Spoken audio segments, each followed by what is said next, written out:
Hello बच्चों, let's read the question. The question says that the ratio of frequencies of UV rays and infrared rays in glass is more than 1, less than 1, equal to 1, none of the above. तो देखो बच्चों, सबसे पहले की concept है हमारे पास,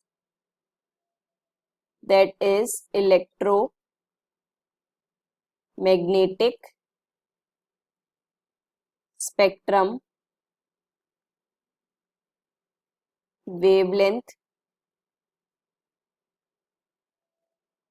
frequency, speed of light.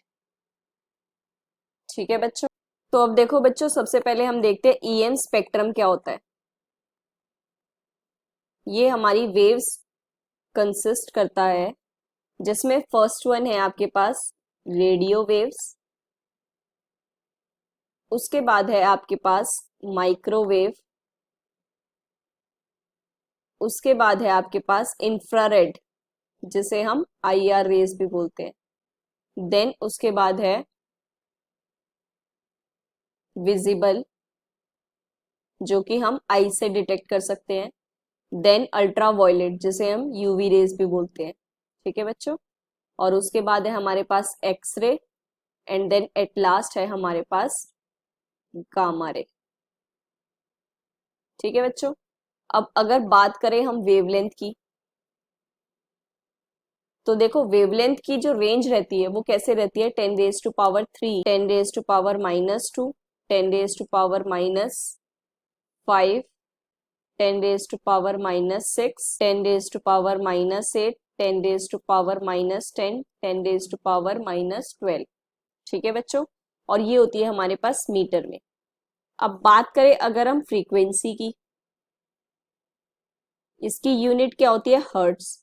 हमें पता है फ्रीक्वेंसी क्या होता है, that is C by lambda, जहां पे सी क्या है आपके पास, स्पीड ऑफ लाइट, और लैम्डा क्या है आपके पास, wavelength, and this is frequency. ठीक है बच्चों, तो अब देखो सी जो है हमारे पास फिक्स वैल्यू होती है 3 × 10⁸ मीटर पर सेकेंड।